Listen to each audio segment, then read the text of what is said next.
everyone. Welcome back to Salt and Burn This. My name is Sammy. I'm Valerie. Welcome back. I am so excited. We are so excited because we have a special guest today. Kind of a sort of a surprise. We weren't sure if he was going to join in or not. From the past, I didn't either. Right. Yeah. He's very busy. He's very popular. So please welcome Dan Curran. Hello, everybody. Hello. Thank you for having me. Thank you. If his name sounds familiar at all, it's because we mentioned it in the first episode, because Mr. Dan here composed our theme music and all the little extra bits that float in here and there in 20 minutes. So maybe a little more than 20 minutes, but pretty close, I guess. I love it's one of my favorite things about our podcast is the theme music. It does. It makes it sound very professional, I have to say. You are professional. I mean, I had to make professional music. As soon as you said, I'm doing this thing, I was like, well, first of all, it's supernatural. I love it. And, I just took impressions from Styx and then it bada bing, bada boom, and it's done. Very fitting for this episode. Yes, for this episode, exactly. Isn't it? I may have done that on purpose. What? Hey, you're a natural. The first song I ever heard from Styx was not this cool song, and obviously it wasn't your theme music, but it was that Chameleon song. Mm-hmm. I think I know what you're talking about. And I mean, as a kid, I was like, hey, it's a song about chameleons. But that was my introduction to Styx. So when I read that there's music from Styx on this episode, I was like, oh, I hope it's not that Chameleon song. Although Chameleon, I guess Chameleon could have worked for this episode in a way because of the run away. Yeah, you're right. Yeah. I see Chameleon lying there in the sun. No, thanks to everyone. Run away. Hey, who sings this song? Snaps, bravo. Styx, yes, I know. Leave it that way, right? Is that what you were going to say? Oh, that's cold. That's cold. Not the first person to say that to me, by the way. I thought it was lovely. Thank you. You should hear me speak Italian sometime, Dan. It's oh, really? Mwah, chef's kiss. No, it's. I feel like that's dripping with sarcasm, but okay. A little bit. I have directors just say stop. Stop. They say, where do you want to pick it up from? And I say, from the sotto voce. And they're like, no, just no. Well, I don't think it's worth being pretentious. In vito verita. Yeah, it's not. I think that's fine. I mean, sotto voce. I mean, I don't say sotto voce. I never say that's like, okay, sotto voce. But it's fine. You just did. It's because you're not. I know, but I wouldn't go to a rehearsal and be like, all right, everybody, sotto voce. Okay, per favore, sotto voce. I don't do that. No. That's because you're not Italian. Try saying mozzarella to any Italian in the vicinity, and you will just get your face smacked. Isn't it? I was going to say, isn't it mozzarella? Isn't it? Or mozzarella? Like mozzarella. Mozzarella, yeah. Mut or mutz? Yeah, mutz or mozzarella. Wait, Sammy, are you Italian? I am not, no, but I'm surrounded by them. Then stop talking. You don't know. Okay, Dan. Do you want to tell us a little about yourself? Well, hello, everybody. My name is Daniel Curran. I like good books. I like wine by fireside and long walks on the beach. No, I mean, I'm more than, thank you for not laughing at that. Sorry. Come on, warm up a little bit.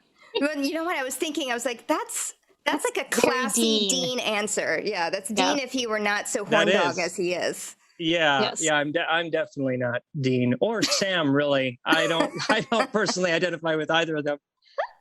They're much too perfect specimens. Okay, so my name's Dan, and I compose, I sing, I play a few instruments. I'm super nerdy about supernatural. Obviously, it's why I'm on here. And Salt and Burn This is super sweet. That's why it was incredible to be like, oh my gosh, I get to actually create something that has something to do with supernatural. That's awesome. You're in LA right now? Yeah, I'm in LA singing with the Los Angeles Master Chorale because I auditioned before COVID. And then I got a call to come in and be a part of it, which is cool. They're an incredible group and they perform at Disney Hall. And so yeah, we have a concert. We have 2 concerts this weekend. It's Rachmaninoff's All Night Vigil, of course. It's very popular. I know. I'm sure it's on your Spotify lists. Anyway, it actually is really beautiful music. It's all a cappella.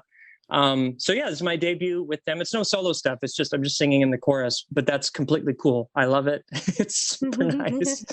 I really dig it. And I don't know about you two, but I'm a serious introvert until I'm introduced to people. And it's like 80 people. So I know a couple people in it.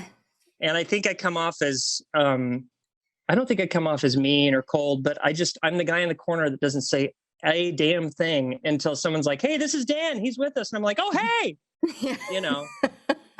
But yeah, until that happens, I'm just sort of in my own world. I'm really bad at it. No, I'm totally the same. And I'm also blessed with resting bitch face. So it's like a double-edged sword. I've never noticed that about you. Oh, thanks. I'm not going to say anything. I mean, if I had a quarter for any time someone said to me, it's like, "Oh my God, I thought you were a total bitch before I met you," or something along those lines. That's super, super nice. Wow. Holy cow. I know. It's like, that's not the compliment that you think it is. No. Do you think it's a compliment? I mean...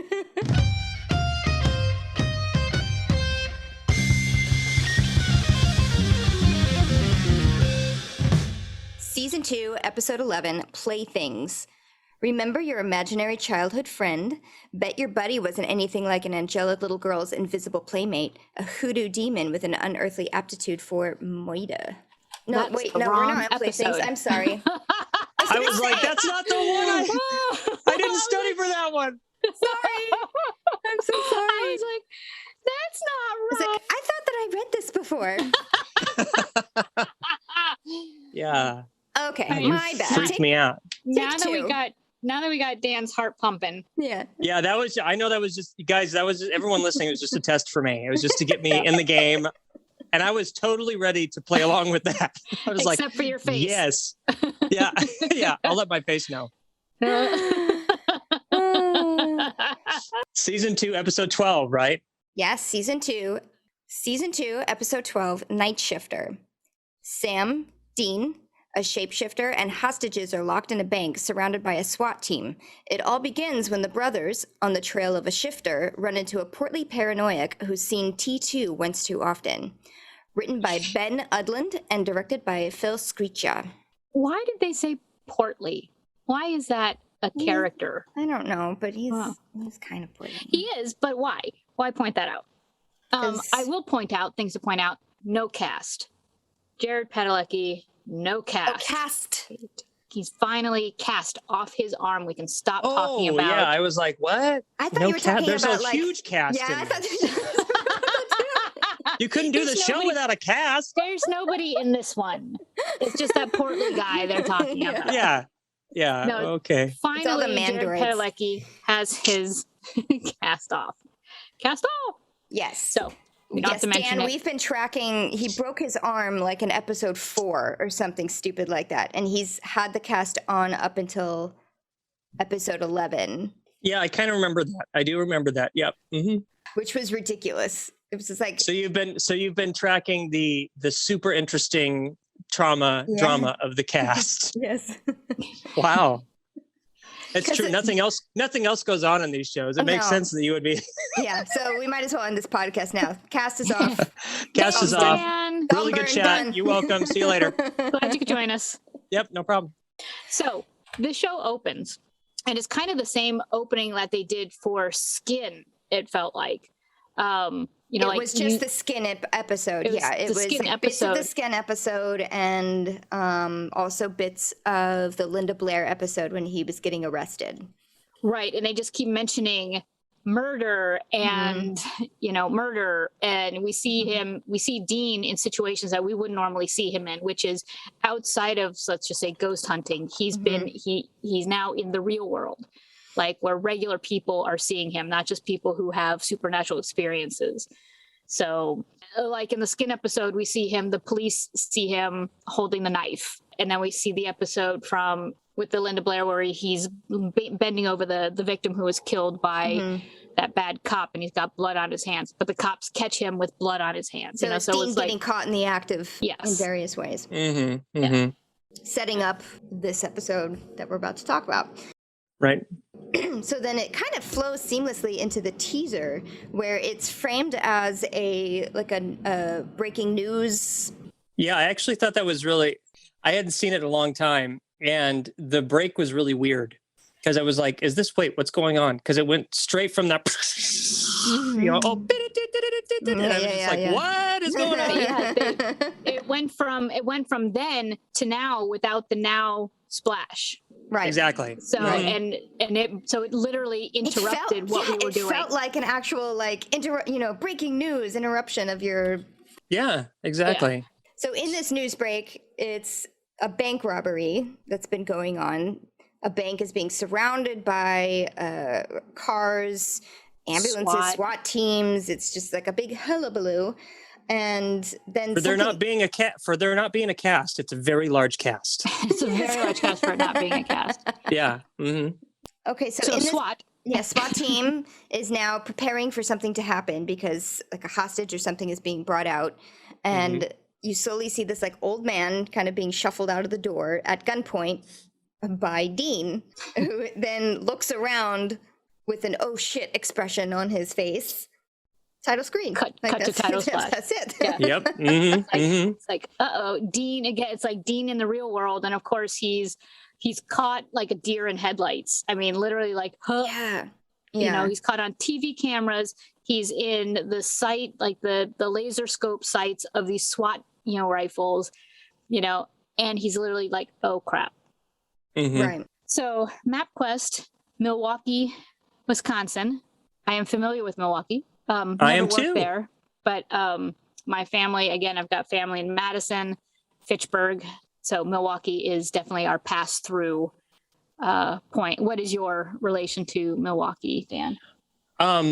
My wife at her previous job occasionally had to fly to Milwaukee, and sometimes I would join her. And I actually thought Milwaukee was a really cool place. I mean, I wouldn't want to be there forever. And that's coming from someone who was raised in Blackfoot, Idaho. No, but we stayed. I made her book a place at the Pfister Hotel. Do you know it's Pfister, by the way. Doesn't matter. I am unfamiliar with the Pfister. Go on.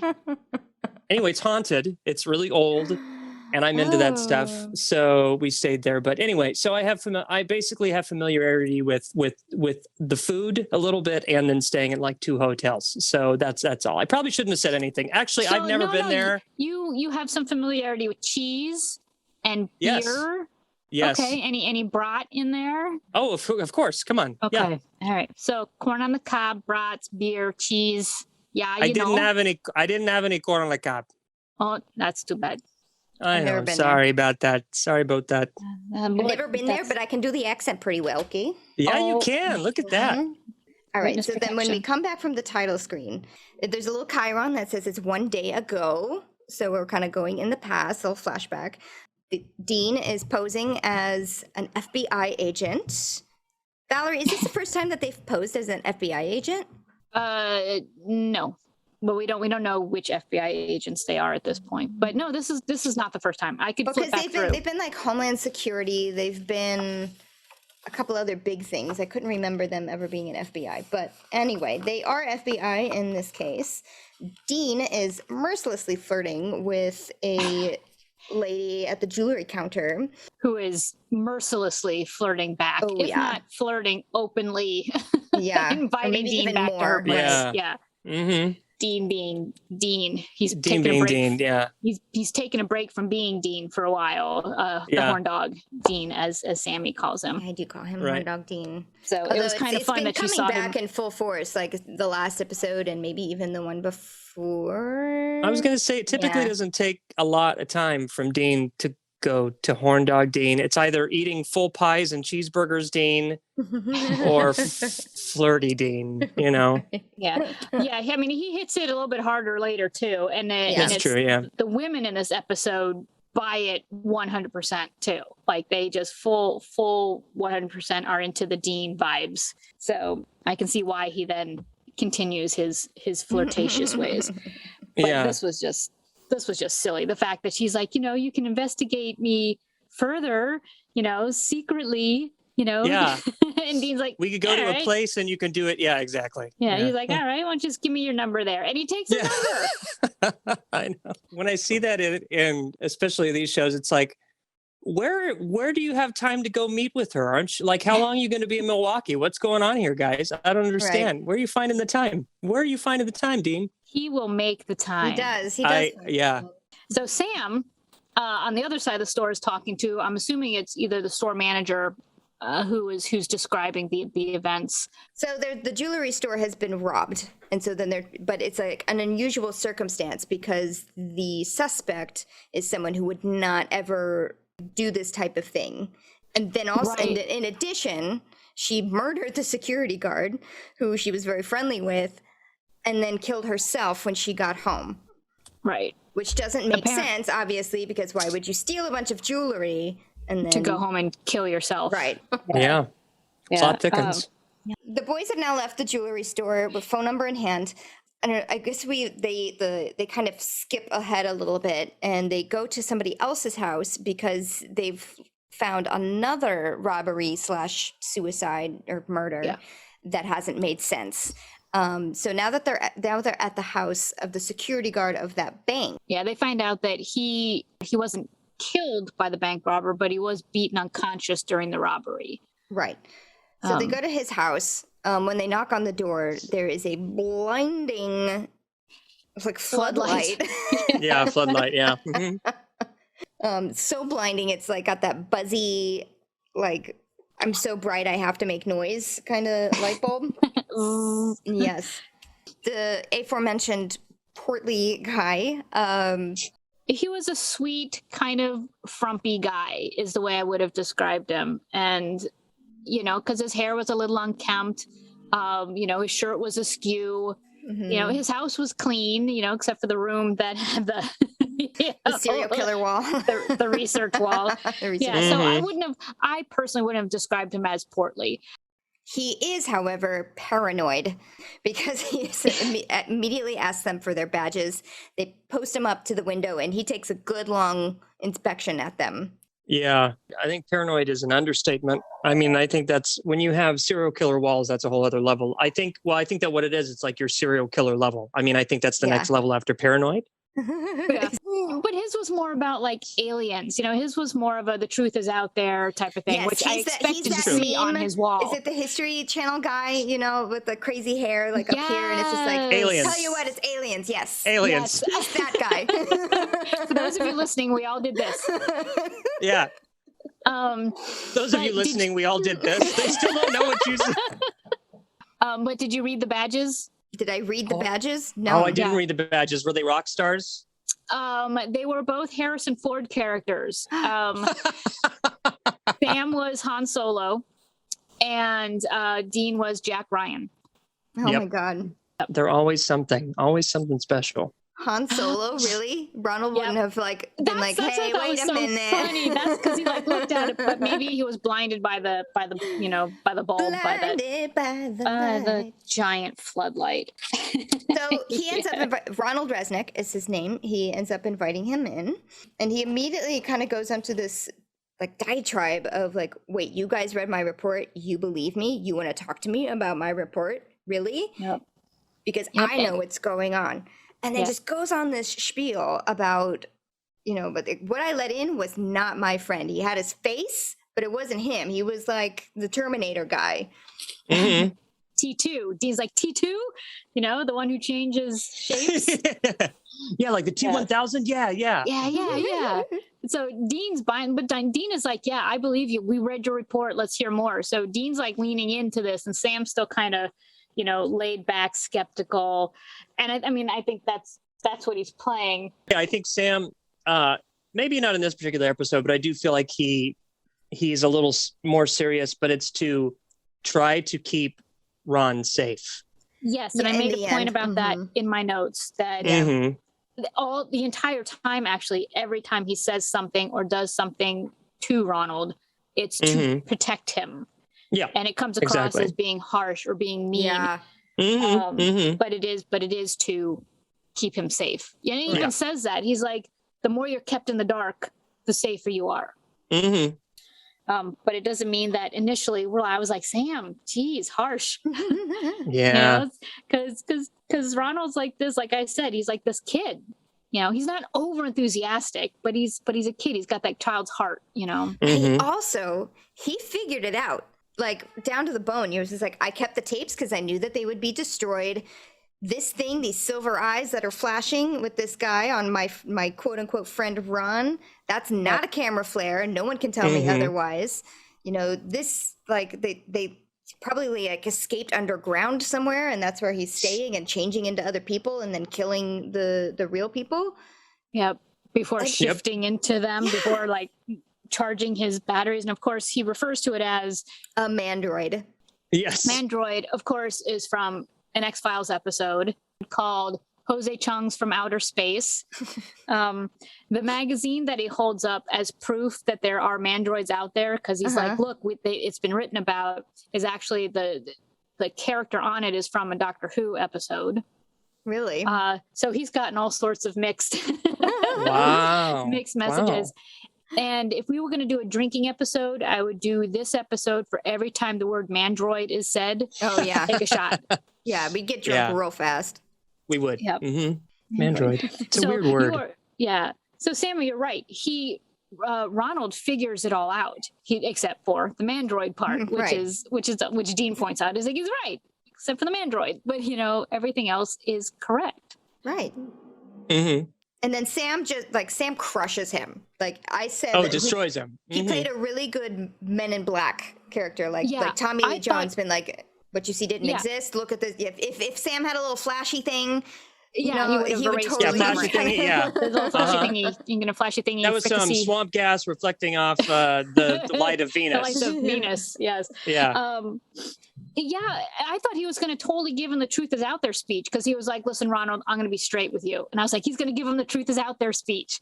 And he didn't. And I think that also took Dean by surprise, too, because Dean was ready to be like, yes, there are mandroids. But he didn't. And he's like, there's no such thing as mandroids. That was just a lens flare of the camera. And, there's nothing evil out there. There's nobody evil doing these things. So we find out that what Ronald has found, what is discovered, is not a mandroid. It's actually a shapeshifter. It's got the reflective eyes. That is the dead giveaway to shapeshifters. Which is the second time that we've come across a shifter in the supernatural universe. So back at the hotel, they're kind of trying to figure out what the shifter's next move is going to be. Dean, very cleverly, finds a map of the sewer system and is like tracing it. And then he lays that over a map of the city, and he finds one more bank kind of in the radius of where the past two crimes have been. The first bank and the jewelry store where, So did you notice, though, they're at this motel that Dean and Sam have found? It's like a beer and cheese motel. I didn't even look at the motel this time. There's a giant cow over the bed. Like cow poster over the bed, and then behind Dean and that, every motel has like those room dividers, there's the front door and then there's the room divider. It's beer. It's literally beer bottles and a beer logo. I cannot believe I've watched this episode like 4 times. I can't believe I didn't. But so Dean's drinking a Schultz beer. Behind him is a Schultz beer room divider with Schultz beer like logos. Like they almost look like see that. Yeah, I did see that. Yeah. So there's like beer and cows in this room. It's hysterical. So Schultz is a play on a famous beer that's up there, right? Schlitz, right. Yeah, I looked that up. I was like, is Schultz really a beer? It's not. People have stolen the label, and tried to use it as their own, but it's right. Not. Okay, so now they have a target, or at least a potential target. They approach the bank as their second persona of the episode, as security technicians, I guess. Security serve or something like that. What is it? Securiserve. They're in their little jumpsuits, and they're there to just test out the cameras. So they're just gonna sit in the camera room and monitor it for a while. And the bank security manager gives them the okie dokie to go ahead. Yep. And Dean even says, I like him. He says okie dokie. They sit and watch the cameras for a while. Dean is zooming in on Teller's ass. Yeah. You know? That's right. Yeah. And Sam's like, hello, supposed to be looking for the eyes. And Dean's like, I'm getting there. But so in the meantime, Sam's starting to have doubts because they've been there for so long. They haven't seen anything. Sam's like, maybe we jumped the gun on this. How do we even know that this is going to be, the place that this shifter comes, if this guy even is a shifter. And then like right at that moment, that's when Dean sees the bank manager, his eyes do the lens flare, the eyes, the silver eyes. Yes, laser eyes. Yeah, laser eyes. Yep. And they both like hop up to go and do their thing, like go get the guy. But just the last second, Dean looks back at the camera and he's like, ugh, because he now sees Ronald chaining the doors of the bank from the inside. And Dean's like, hello, Ronald. Like, is that an AK-47 that he has with him? He has a massive gun. Some sort of assault rifle. Yeah, it's like an AK-40 or M16 or something. It's a big gun. It's a big-ass gun. It's a big. And they're just like, oh, great. So here's the wrench. And it's a big wrench because Ronald decides to run into the middle of the bank, scream, this is not a robbery, while shooting the big-ass gun up to the ceiling. What is the logic here? Oh, poor Ronald. Oh, yeah. This is not a robbery. He's trying to herd everybody to the center of the bank. Dean and Sam go running out there. And they try to take over the situation, like try to calm Ronald down. And Ronald's like, yeah. It's you guys. I knew you weren't FBI. He has somebody pat Sam and Dean down looking for weapons. And Dean is like, sure, the one time you tell me not to bring a gun. But you didn't bring a gun, but Dean did bring a silver dagger of sorts stuffed in his boot. Like a shoe dagger. A shoe dagger.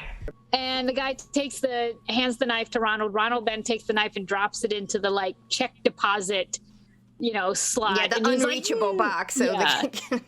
He's like, no, the one piece of silver they had on them. So that plan was foiled. But Dean is able to convince Ronald to listen to him. Mm-hmm. He's like, Ronald, you've got the gun. I have to tell you something. And Ronald comes closer and Dean confides him and he's like, Ronald, you were right. There is a mandroid. I mean, there's not a mandroid, but there's, something there's is here. Something in this bank. Yes, and we have to find it. Yeah. Mm-hmm. Ronald responds to Dean, doesn't like Sam, and even says, I don't like you. Which is funny because they had that conversation earlier and then he confirms it like right there. It's hysterical. Yeah. Don't talk to me. I don't like you. Fair enough. Agent Johnson, which is, of course, from Die Hard. Special Agent Johnson. This is Special Agent Johnson, no relation. I say, of course, it's Die Hard, but it's a reach for Die Hard, but it's there. I figure that anytime I assumed it was something, and I have seen Die Hard a few times. I didn't make that connection. Nobody likes the Johnsons in that. In this scene, I felt really sorry for Ronald because there's a point, and I don't quite remember how they got there, but Dean's like trying to say, like, I believe you, and Ron's like, no one believes me. Why would they? But he says it in such like a pained way, just like, no one believes me. Like I'm ever, not just about this, but like I must be crazy. I know that I sound crazy. So, but I know that was not my friend that I let in the bank. I know something's going on here. I don't know. I just felt sorry for him because he is right, but he's going about it all the wrong way. Yeah. And he's dismissed. He's an easily dismissed character. Yeah. And Sure. he is. So they decide to herd everybody, all the patrons and the bank people, the bank workers, into the vault to just, that's where everybody's going to be until they can figure out who the shifter is. Including Sam. And a part of me was like, wait, what about the air? Now, that has nothing to do with this episode, but that was my first thought is don't put them in the bank vault. Yeah, I totally thought that too. Every time they closed that bank vault door, I was just like, oh my God, they're going to suffocate. They're going to suffocate. That's exactly what I thought. I was like, what about air supply? Not a real thing in this episode. So I was like, okay. Television, the magic of TV. Mm-hmm. Yes. Now this brings me to my first eye roll. No, it's my second eye roll of this episode. First eye roll was the jewelry store clerk who just took her clothes off basically in front of Dean. There's a there's a bank worker, pretty blonde, and says the stupidest things as she's being locked in this vault. Is that your brother? I mean, she could have just said, he's so dreamy. And she didn't say that, but she basically pretty much did. She was like, he's so brave. He's so brave. And I was like, my God, I think I actually saw my brain. My eyes rolled so far back into my head. She was annoying. I actually didn't mind the jewelry store clerk that much. Maybe because I've been that forceful before with the guy. So it's like, okay, yeah, I believe it. All right. I never have. So for me, I was like, really? This person who's your, family member just shot some other guy in the face and then went home and dropped a hairdryer in the bathtub. And you're like, let me just unbutton this one more. I mean, that's, situational flirting, I get, but come on. Oh, I did write down like Sam's face during that chick scene. Like he was like, oh, that's my brother. And the minute she's like, oh, she's so brave. He just had this face of like, oh. Of course, because that Dean gets the chicks. All right. So Dean and Ronald are off looking for the shifter. Yes. And while they're looking for the shifter, there's like a second bank manager or a cop that's walking by or something and notices the doors being all chained up. And then immediately runs to more cops to be like, hey, something's going on here. No, there were so many cops there I think he was just doing the casual walk by so as not to alert anybody inside because he was like, yeah, this is it. Right. Because there were so many cops already there. Yeah. So somebody must have like pushed the silent button. That little button. Okay, so Dean and Ronald are off looking. And while Dean is like looking in one room, then poor Ronald does like the cartoon, like slips on a banana peel, fall. Whoop, boom, into a pile of skin goo. And he's like, this is so cool because he thinks it's like robot skin. Yeah. And Dean is like, yeah, that's like human skin that you're playing with. And even after Dean describes to him like how a shapeshifter works, Ronald is still like, yeah. He's still really fascinated by it. And I think Dean kind of lies to him a little bit here. He says, it's we have the werewolf myth, like the myth of werewolves and silver bullets and things like that. Mm-hmm. He says it's like it was shapeshifters who shifted into wolves, which is where we get the whole werewolf story. I don't think that's what he was trying to say, not in my opinion. Okay. I thought he was just saying like that's kind of where like this shapeshifter or like the werewolf thing came from. It's just like because in Skin they say something kind of like that too. It's like in every legend there's something about its origin story. Something that can shift into an animal or a different person. Right. But he was just trying to like say, the werewolves with the silver shapeshifters are similar in that way. So Ronald and Dean are off. They leave the pile of goo. Dean has taken a silver envelope letter opener off of the desk. Mm-hmm. Takes that with him. And Ronald, like as he's leaving the scene of the goo, is like, he gives this little knowing smile to the room. Like he's enjoying this, but he's also like, I was right. Yes. And he says that later too, like almost after, like he's like laughing and Dean's like, what are you, not nuts? And Ronald's like, no. And that's why I'm so happy because I was right, except for mandroids, but. Right. And outside still a lot of SWAT action happening. It's like your typical TV SWAT, movie SWAT stuff happening. Mm-hmm. And just as Ronald was saying, this is great. I'm not crazy. The lights go out, and Dean's like, oh crap, that's the cops saying hi. We know you're in there, and this also means that we can't use the cameras the video cameras to track the eyeballs, the laser eyes. Yes, not looking good, Ronald. No.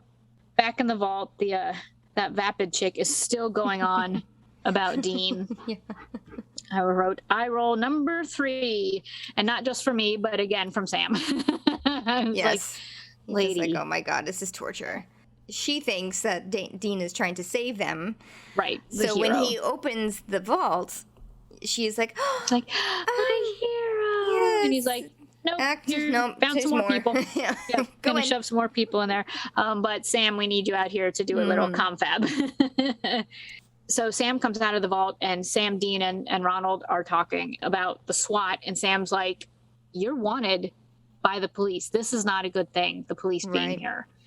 You know, this is now moved from monster chasing to how do we get out of this situation? Right. You know, because the police are real. This isn't just your small town country bumpkin cop who's like, all right, you boys, you better get out of town. You know, this is bad. Yeah, this is that times a million. Dean's like, says to Sam, all right, Sam, you go help Ronald manage this situation. And Sam's like, help Ronald manage? You know? And Dean's like, why are you pissed? You know? Yeah.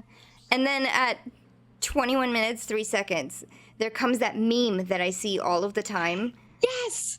I use it all the time. I know. It's the one where like Dean has this shit-eating grin on his face and he gives like the thumbs up and then the okay symbol. That's right. You know, it's like, don't worry, Ronald. We're not talking about you. Everything's all good. I see that GIF or meme all of the time. It's a good meme to use. It is good. It's cute. I didn't realize. I thought it was an outtake. But it's not. Too. It's actually because most of them are. Most of the supernatural memes are like. Yep, they're from the outtakes because that's where they have their genuinely funny faces on. So I made a note here that in all of this, having Ronald, like the boys having Ronald around is kind of like having a toddler around, you know, like the kid who wants to help, but you end up, instead of getting your project done with this person helping you, you end up saying, no, put that down. No, that's hot. You know, no, you're going to hurt, you know, don't break that. You know, so you always end up spending more time corralling this person. But anyway, so that's who Ronald is, you know, very, you know, wants to help and is eager beaver to, you know, do the things, but everyone's like, no, yes, you can help, but no, put that down. You're going to hurt yourself, you know? Right. They even know, stay out of the light, Ronald. Exactly.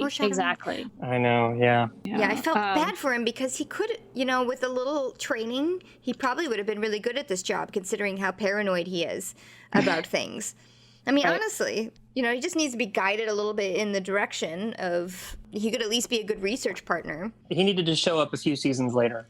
I know, he did. Yeah. But he's still eager but he still listens, you know, when they're like, Ronald, how to stay out of the sniper's vision 101 is stay out of the light. And but he's like, oh, okay, you know, and he ducks down and he gets out of the light. He's like, okay, I got it. Next, what's the next lesson? Right. Dean starts to make his way through the bank, looking for more people, looking for the shifter or clues. Sam's there with Ronald, and he's kind of like, hi, Ronald. Even he's like, hi, Ronald. But they go back to the vault, right? Sam and Ronald go back to the vault. Yes, because Sam is cracking open the vault to give everyone air. There's a security guard inside who starts to have like chest pains. Yes. Oh, I don't feel good. And that's when people are like, oh, you got to get him to a doctor. And now Sam's like, no, this could be a trap. But Sam is caught in the middle here because he's got the people in the vault, yelling at him because he's helping Ronald, and both of these brothers have now like turned on everybody. Right. So while Sam's dealing with, you know, potential heart attack victim in the vault, the phone rings just outside the vault. And Ronald answers it. He just ignore anything. He's like, hello? And he's talking to the cops. And, you know, Sam's like, Ronald, hang up. He's like, well, no, it's just me. And I don't have any demands. I'm not a bank robber. And Sam's like, hang up. And he's like, well, I see myself more as a, you know, he's like giving the cops his whole story. I know. Absolutely ridiculous. And poor Sam is like, calm down, people in the vault. Ronald, hang up the phone. We'll get the paramedic in here. Ronald, you know, Ronald, we don't tell the cops anything, you know. Click, and he hangs up. Finally, takes the phone from Ronald and hangs up. And Ronald's like, what? Oh, okay. Lesson number 2, you know, take a phone call from the cops. This is so misunderstood. So while that's all happening, Dean is still poking around and he's hearing noises. And he ends up literally, like, he hears, like, noises above his head, like in the ceiling tiles, and does the whole, you know, poke up a ceiling tile, and then this body comes crashing to the ground. I'm assuming it's a naked man with his throat slit. And it turns out that it's the same face as one of the guys in the vault. So now we know who the shifter is in this moment. And now I just want to say, the trope that you can hide a body in drop tiles is ridiculous based on my experience at Sammy's when we tried to actually just put a tile back into your ceiling. You cannot hide a body on those tiles. No, Oh, definitely they not. crumble Definitely at a touch. You know, like you could be like, They're boop, like and water. it'll. They're like water crackers. I'm not quite Yeah. sure why we think that, hiding bodies, or people stowing away can stow away in a drop ceiling. You can't. Dan, have you ever stored a body in a drop ceiling? not recently, but I completely concur with you. I think the only thing you can store up there are farts and bad insulation. And mold. I was going to say in New York City, black mold. Yeah. So Dean now has to make his way back to the vault to tell Sam. Yes, and he this does. news. And he like kind of whispers to Sam. They both kind of look at the shifter who's watching them, and realizing, oh crap, they found my double. They figured it out. Yep. And so Sam still takes the security guard, the guy with the heart because problem. what he was trying to do is get a paramedic in so no one would be able to go out, and then he changes his mind suddenly and says, "You know what? Why don't Actually, you yeah, come with let's us?" bring you out. I'll take you. No, you guys, you stay here. I got it. I'll take him." And then Yeah, that goes over really well. yes, because Dean nonchalantly says, "Hey, can I talk to you for a second?" Not suspiciously at all. So the shifter guy knocks the gun out of Dean's hand and just bashes his head into the door of the vault. And this vault door is 4 feet wide, 4 feet thick, it looks like. I want to note, and I forgot to mention this earlier, this is a real bank that they shot in. This is not a Hollywood set. Wow. So This is a that real door, vault that they were in. that's actually frightening to me. Yeah. That's pretty cool. That's Yeah, pretty it was cool, like actually. a really super cool old looking bank that they found in Vancouver. They were like, no, we can't build something out of scratch, guys. We're going to put you in a real vault. That's Yeah. just what happens. Yeah. Yeah. And I'd be like, make sure everyone has the combination. Yeah. Sotto voce, sotto voce. Just like that.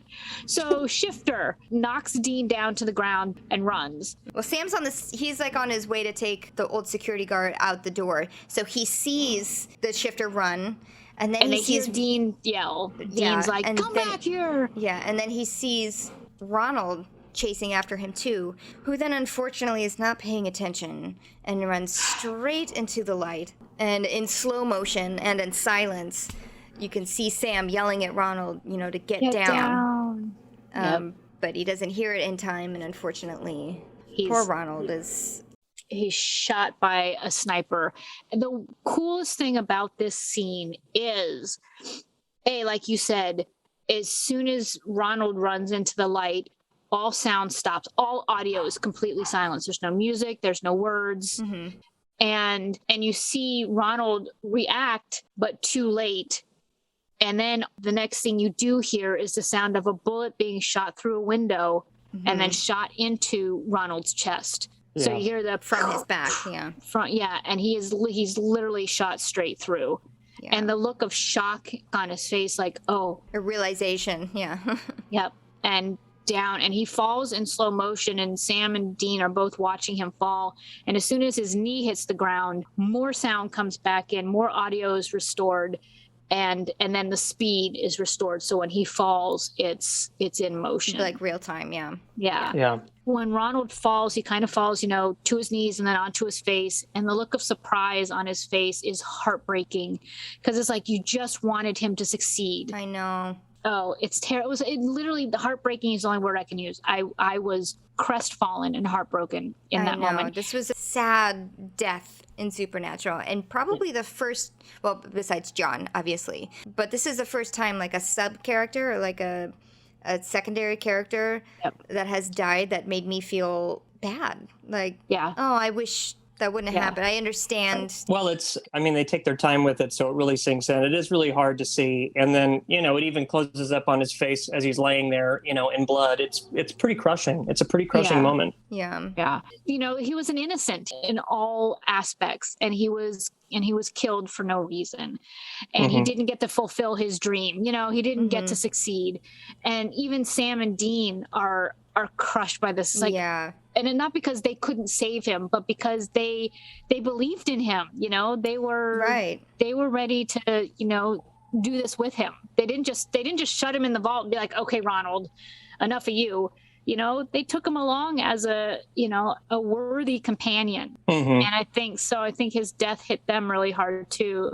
They liked him, and he didn't get to see his mission accomplished because he really was the one that figured it out, did the legwork. Yeah.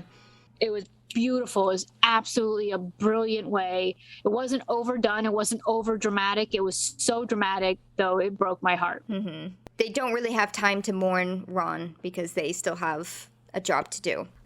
Sam passes the keys off to Dean so he can let the guard out so he can get care. And Sam decides to go chase after the shifter. Dean does say a short but honorable goodbye to Ron. But does take his big ass gun. He needs it. Yeah. And at the same time, now hostages have started running out of the vault. Right. Yeah, exactly. And so now we're here at what was the teaser scene, but from Dean's point of view instead of the news camera point of view. So he is letting out the security guard, saying, don't even think about shooting. I'm just letting him out. And that's it. And then I'm going back in. From Dean's perspective, you can really see, and then he even says it later, how big of a pickle they're in right now. Yep. Although he doesn't say that. No, he doesn't say that. He says, we are so screwed. Yep. Because it's not about the shifter now. It's not about Ronald dying. It's the cops, the SWATs. The SWAT. The SWATs. They're swatting everywhere. That's right. So while Dean has his revelation of we are so screwed, Sam comes across a pile of goo. Yeah. And now outside, the FBI has arrived. Yes, the feds show up. Special Agent Henriksen. Not the last time we will see him. No. By the way. This guy is a menace. This guy is, if Gordon were an FBI guy, this would be ruthless. Yes. And ice. Baby. Yeah. No more singing. So now there's like a typical FBI versus cop like banter, dick swinging. Yes. There's always like that scene where the cops are like butthurt because the FBI is coming to take over, take over their collar. Yeah. You think they'd be used to it by now. Henriksen had called Dean and was like, I know who you are, what your brother is, who your dad is, how you grew up. Dean got very offended by Henriksen's comments about his dad. Don't know my dad. He was a hero. That's right. Yeah. And Henriksen is like, well, he could be as a white supremacist. I don't know. Tomato. And he's like, click, and hangs up on him. And the cops are like, what are you doing? Are you crazy? And Henriksen is like, crazy's in there. And I just hung up on it. We have 5 minutes to go, get ready to go in. Yeah. So meanwhile, Sam finds a murdered Sherry in a closet. And Sherry is the vapid blonde, chick that we've been the vapid rolling our eyes at. We got our shifter now. So they go to the vault, grab her basically, and she's like, no, I'll stay here, And they're like, no, you should come with us.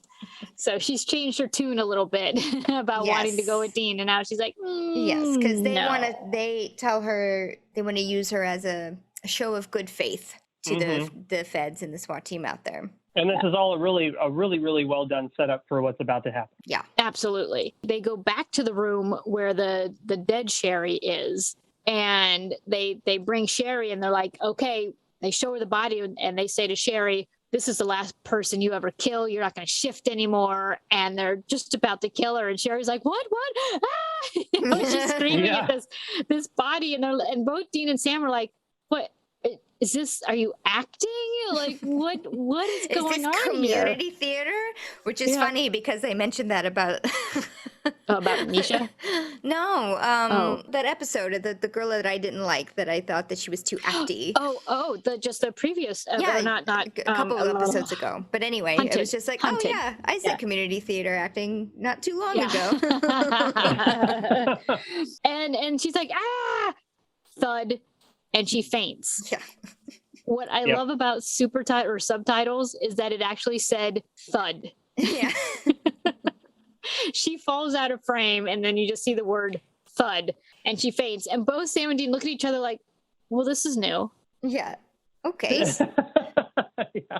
And then, like, Dean gets down on the ground, like, by the fainted Sherry. It's like, all right, that's good. Makes it easier to kill her. He literally just shrugs and it's like, well, okay. And then Kill her anyway. lifts the letter opener up, like about to give her a good stabby stab. And Sam's like, wait, hold on. What's the point? Yeah. Why would there even be this show? Yeah, why would the shifter faint? It doesn't save him or it. This is a bad survival tactic. Yeah, Whatever's going on possible. here. And while they're thinking about it, they're like, yeah, you're right.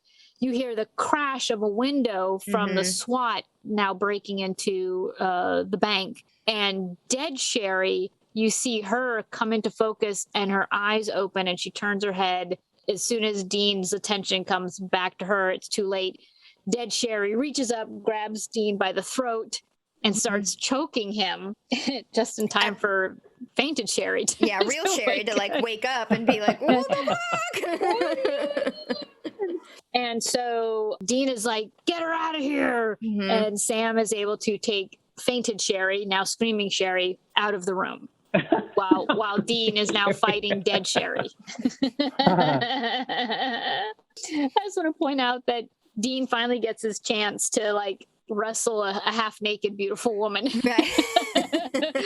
But she's kicking his ass. Yes.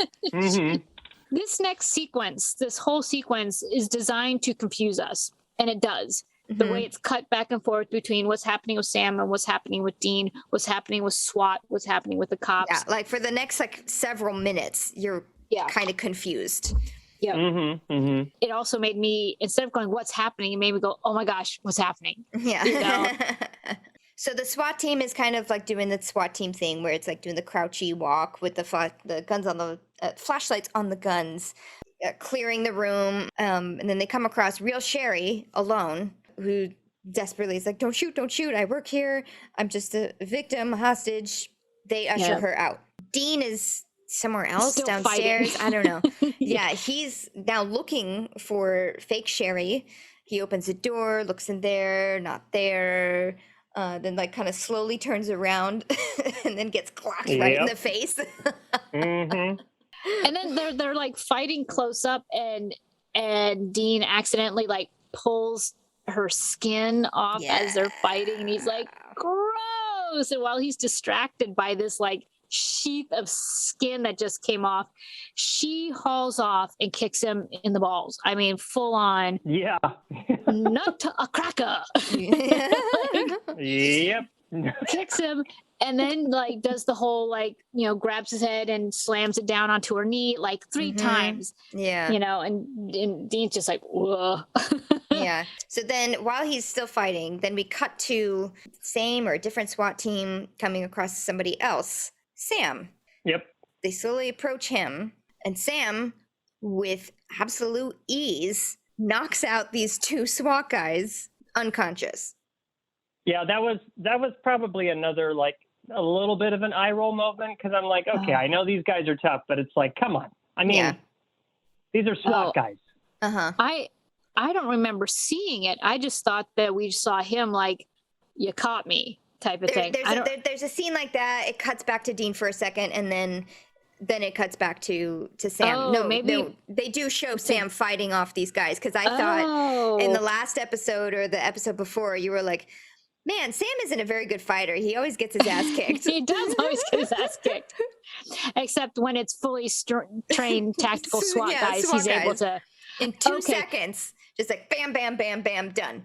Oh, I think I must have been looking down because I didn't see that. And so I totally bought the next sequence. Right. I will say there was a moment, going back just for a second, when the SWAT team stops. We don't see who it is. We just see the bottom part, and we end up finding out it's Sam. But there was a brief moment that I had a feeling that it was going to be the shapeshifter that had turned into Dean. Because they didn't show the upper half, and I was like, oh, this is going to be the shapeshifter, because we didn't know exactly. I think it was right before Dean gets clocked and they start doing the fight downstairs. So for a brief moment, you don't know that that's Sam or the real Dean. They do that. I feel like they do that on purpose, because he turns around, and all you see is flannel and hands, and it's like they both wear Right. flannel, so Yeah. Right.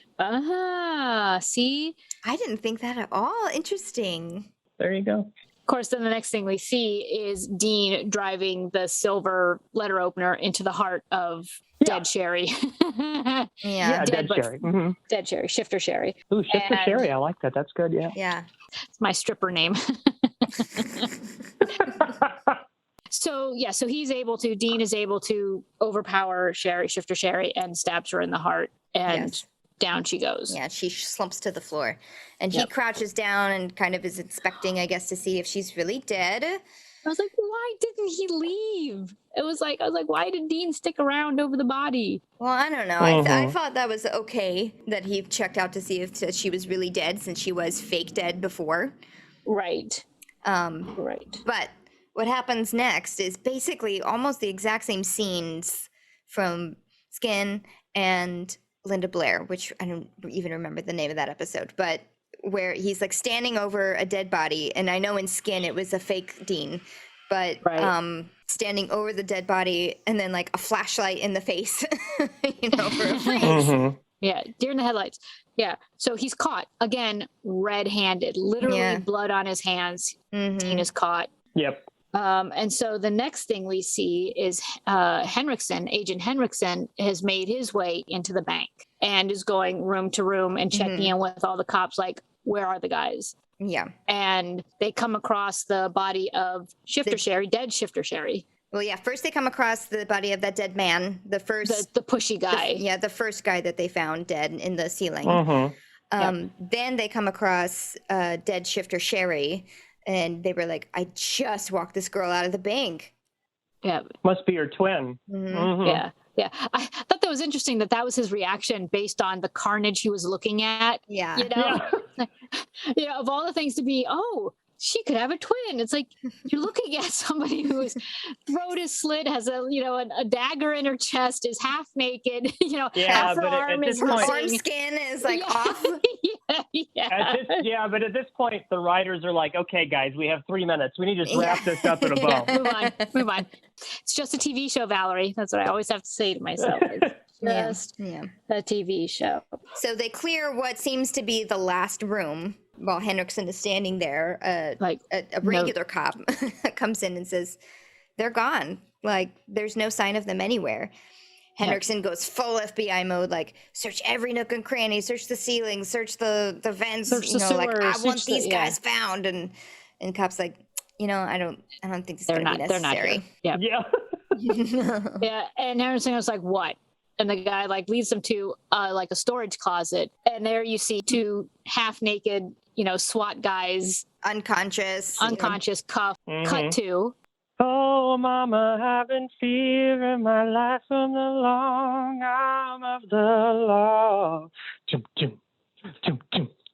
So, Yeah. wait, hold that thought. Because there's heartbeats going on. Like, Yes, there are. Uh-huh. so during this beautiful serenade that Dan just gave us, thank you so much. You're welcome. there That's $100. Yeah, okay. No, and, go fuck and yourself. Two SWAT men, or men dressed in full SWAT gear, walking briskly out of the building, up into a parking garage. They make their way to the Impala. And by this time, we know it's like, okay, it's Sam and Dean. It's They them. snooked their way out of there. Mm-hmm. Get into the car, and there's the pause in the music where it's like those heartbeat drums. Dun, dun. Yeah. Yeah, what they did, the music editor, because I know the song really, really well, because they cut like the last bar of the it has this really cool peeling guitar solo that lands, but then the last part is cut for the show, and they had to do it all to fit in the scene, but they definitely focused. The reason that was perfect for this scene, because obviously they're the whole idea of like, oh, we're screwed now, or I'm on camera, they think we're murderers, they think we're all this stuff. And so the heartbeat makes sense, and which was perfect for this song, because literally that bass drum is built in, and they just looped that section, that chum chum chum chum chum chum, and it was great. So they could elongate that section of the song. So it was a perfect thing. It's a perfect like under pressure getaway song, and the words are perfect. The jig is up, the news is out. They finally found me. Yep. The So renegade Sam and who had it made retreat for a bounty to do Mhm. all the long but way. before that all starts again, there's just that moment of silence with the heartbeat. They're in the car, they're taking off their SWAT gear, their helmets, their balaclavas, they're breathing. And then Dean says, "We're screwed." He says it again. We're so for the second screwed. time we are so screwed. And that's where the refrain comes back in. The jig is up, the music's Yeah. out, they finally found me. Exactly. As pumped as that music is, Dean very deliberately starts the car. Well, it's like the And- heaviness of Yeah. how much shit they are actually in. Yeah. It's not just like, it's a- we got away, you know. It's like, oh my god. Yeah, it's one of those cool juxtapositions of music versus what's actually happening in a scene. You know, kind of like when someone will depict a war going on and all of a sudden there's, you know, a toy piano playing in the background. There's this irony, you know, of the between the scenes. And that's really, and that plays that scene really well. And they, you know, as the show keeps on going season after, because every season it's just like they get better and better. And then of course they learn when not to take themselves seriously and when it's heavy, and it becomes better and better.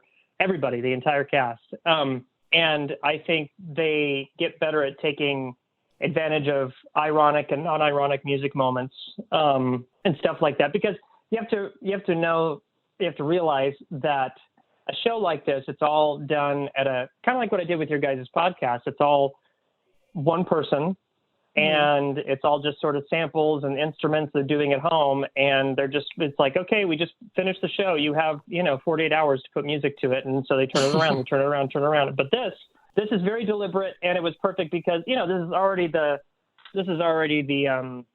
style of music that is basically the theme of the Winchesters. And so it was like, well, it's literally, this song couldn't have been written any more perfectly for the scene.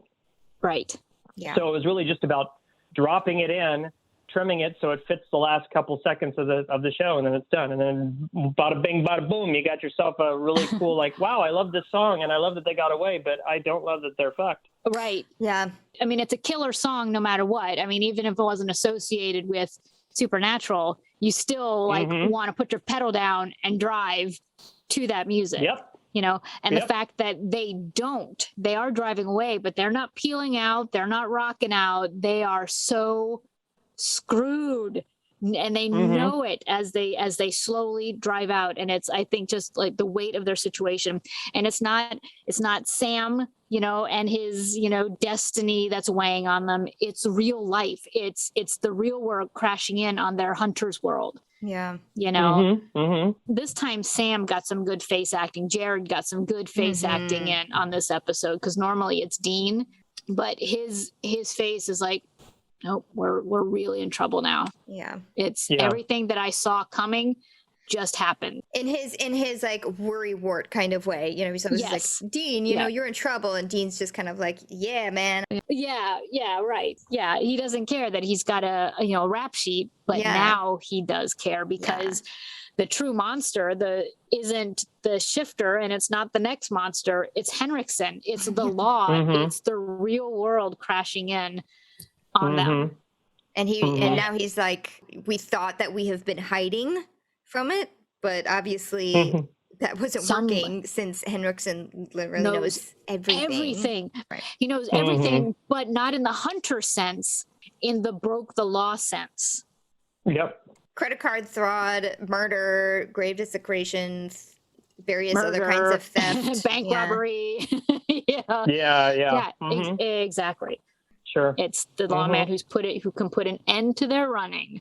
But doesn't, because they have like 30 more seasons. No, but that's it's a really cool it's a cool episode. It's a heavy episode, surprisingly heavy, with the death of Ronald. One Ronald. of the things that got me about this episode is, by the time the boys are driving off and you're so burdened by what just happened, you have forgotten about Ronald. Dean says we're so screwed, and you're thinking about the brothers. I'm like, what about your heartbreak? For me, what about your heartbreak that you were just feeling for Ronald? And I was like, I had already forgotten about Ronald.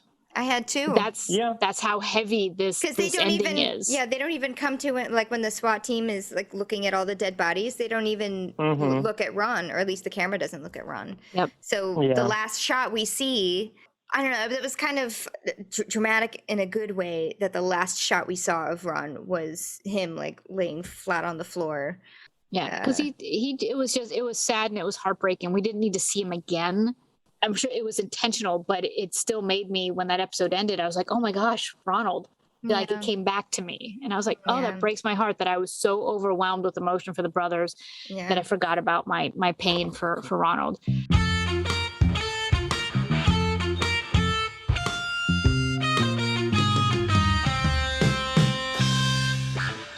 And we keep calling him Ron, and we didn't actually talk about the actor. And I just want to go for it. His name out real quick. Chris Gauthier. We do see him again in later episodes. I don't know if we see him as Ronald, but I know this actor comes back on Supernatural. He was on Psych. He has been in everything. He has been in every kind of thing that you can imagine. TV, movies, shorts. His big show was Eureka, another sci-fi. So that's what he's most known for, is his Eureka. The guy who plays FBI guy Henriksen is Charles Malik Whitfield, who we definitely see again. Yes. Future episodes. And oh God, just so good. Just these two standalone characters. These actors were so good. Yeah, that show was very consistent in bringing in, cameo, maybe not people we all know, but it's like, oh wow, like everyone does a very, very decent job in their roles. I can't remember, there aren't many people that come to mind, with the exception of some of the floozy flirtation, moments, but these people that come in like Ronald or Henriksen, all these, it's like, okay, these are very memorable characters. Even much later on in retrospect, they're very well cast, and they do a really good job for what the show is. Yeah. Totally agree. Because they could have been like, oh, this is just, this is only the second season. It's like they could have been like, okay, so this Canadian show, Supernatural, whatever, and just phoned it in, but they didn't. And I think that's really, really cool. That's why I know that there are obviously melodramatic points to it, which again, the show gets better and better about embracing. In fact, I went to episode 12 of the first season initially because I was like, wait, where are they exactly? Oh. So I watched that episode 12 and this episode 12, but that episode 12 was cool too. It was the one with it's called Faith. It's the one with the healer. I love and they that episode. That was my favorite of season 1, I think. Yeah. Yep. So, and again, some really cool cameos there, but there's a scene where Dean is in a hospital bed because it's all about his heart and like his heart's going to go. And he talks to Sam about daytime television. He's like, have you ever watched daytime TV? It's really bad. And it's funny because he was on daytime television. He was a soap opera Valerie actor. said that. Yeah, Valerie pointed that out too. And I just think it's really intelligent. I mean, there are a lot of people that sort of poke fun at it, like, oh, you watch Supernatural. It's like, I promise that it's a really good investment on emotion and fun. It's like equal parts fun, and it gets more and more, intelligent. And honestly, it wouldn't have lasted as long if it didn't have such a big following anyway. Yeah, no kidding. Right.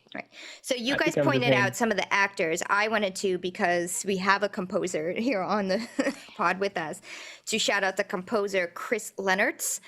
Just because I really was in love with this last scene so much, with the way that the music, the lyrics, the beats of how the timing of the actors and the scene played out along with the song, like especially that last note, when it goes up into the high falsetto, it's like, oh mama, I can fear for my life. And then it like ends like right at that last beat. But they finish it with kind of that noise that Supernatural does, that little shook noise that I can't describe very well. But just like that. Yeah. I don't know. I watched the scene so many times, and each time I would get like shivery goosebumps watching it. Well, and to be completely, I could be wrong. Maybe Chris listens to this podcast. I don't know, but I don't want to assume that the composer of the show does, or doesn't, is that it was probably actually less composer for that moment and more music editor, because there's definitely a music editor for the show. So yeah, you're right. The composer. so he's the one who spliced it in there, and they have to be just as creative. I mean, obviously he saw that and he was like, boom, this is what we're doing. Mm-hmm. So that was our wrap up of Nightshifter. I want to thank Dan for joining us. Thank you so much. It was a lot of fun having you on. It was an absolute pleasure, and I hope that you got plenty of stuff in between all of the disconnections. I think we did. Modern Okay, technology. We love it, Dan. We'll take you any way we can get you. Yeah, I'm very happy, and if we do this again, now I know how to work the system a little bit better. Please be sure to follow and or rate us wherever you can listen and or rate podcasts. Please also follow us and engage with us on all our social media. We are at Salt and Burn This on Twitter and at Salt and Burn This Pod on Facebook and Instagram. Okay. Thank you so much for joining in, and we will see you next week for what the hell is the next episode? Houses of the Holy. So we will see you next week. Bye. Bye. Bye.